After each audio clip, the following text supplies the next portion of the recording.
اس میں شبہ نہیں کہ سلمان کو مردم شناسی کا خاص ملکہ حاصل تھا اور اس نے اپنے انتخاب میں شاید ہی کبھی غلطی کی، لیکن اس کے جانشینوں نے جن کو یہ خداداد ملکہ حاصل نہ تھا اس جدت پر عمل کر کے بیشتر ایسے اشخاص کا انتخاب کیا جو کسی طرح ان عہدوں کے اہل ہی نہیں تھے اور جن کا تقرر محض سلطان کے حسن پسند یا حرم کے اثر سے ہوا کرتا تھا۔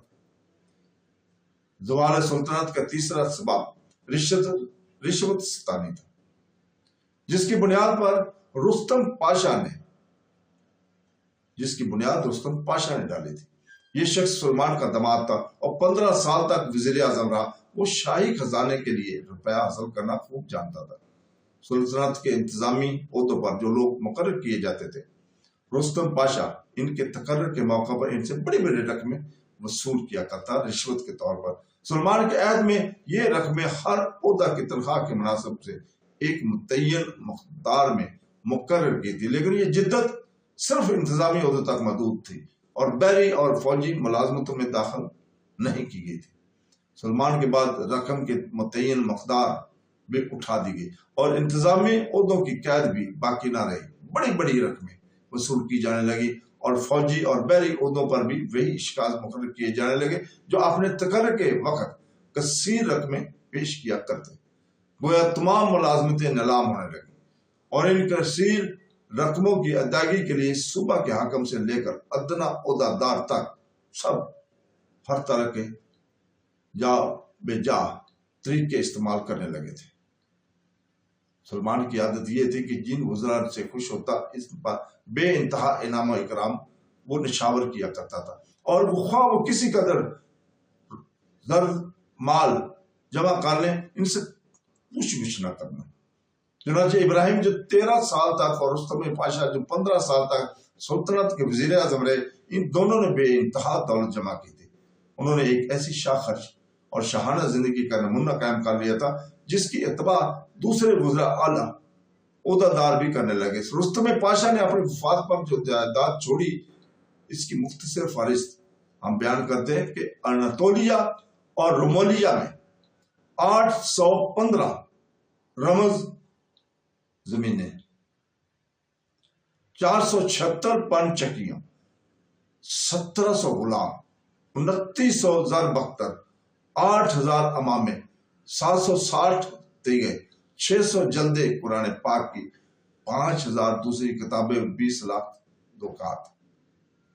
ان اسباب کے علاوہ زوال سلطنت کا ایک اور قومی ثواب بھی سلمان کے عہد میں ہی پیدا ہو چلا تھا، یعنی امور سلطنت میں خواتین حرم کی مداخلت۔ یہ مداخلت سلمان کے جانشینوں کے زمانہ حکومت میں روز بروز بڑھتی ہی چلی گئی۔ سلمان کے عہد میں ابراہیم کا زوال اور قتل، شہزادہ مصطفیٰ کا قتل، شہزادہ بایزید کی بغاوت اور قتل، یہ سب حرم ہی کی سازشوں کا نتیجہ تھے۔ دوستو، بہنوں، بھائیو، بزرگوں، سلمان اعظم کے بعد انان سلطنت ایک ایسے فرما روا کے ہاتھ میں آئی جو کسی طرح اس کا اہل ہی نہ تھا۔ سلمان نے سلطنت عثمانی کے ہر حصے سے پایا کمال تک پہنچا دیا تھا۔ جس سلطنت کی بنیاد 13ویں صدی عیسوی میں عثمان خان نے رکھی تھی، اس کا تکمیلی پتھر 16ویں صدی میں سلمان کے ہاتھ سے رکھا گیا۔ 300 برس کی مدت میں یہ سلطنت جو ابتدا اناتولیا کی چند جاگیروں پر مشتمل تھی، مکہ معظمہ سے بودا تک اور بغداد سے الجزائر تک پھیل گئی تھی، لیکن سلمان کی وفات کے بعد زوال شروع ہو گیا تھا اور یہ عظیم الشان سلطنت اپنی قوت میں روز بروز گھٹتی ہی چلی گئی۔ اس زوال کے اسباب خارجی اور داخلی دونوں تھے۔ 15ویں صدی سے یورپ کے مسیح سلطنتوں میں نمایاں ترقی ظاہر ہونے لگی تھی۔ روس کی سلطنت جو پہلے اپنے دور وحشت کی منزلیں طے کر رہی تھی، 16ویں صدی سے مہذب اور طاقتور سلطنتوں میں شمار کی جانے لگی تھی۔ دولت عثمانی کے ہمسایہ سلطنت ہونے کی وجہ سے ان دونوں کا تصادم ناگزیر تھا اور 16ویں صدی کے بعد یورپ کی جن حکومتوں نے سلطنت عثمانیہ پر حملے شروع کر دیے تھے، ان میں روس سب سے آگے تھا، لیکن مسیح سلطنت کا کوئی اطاعت سلطنت عثمانیہ کو زیادہ نقصان نہ پہنچا سکتا تھا۔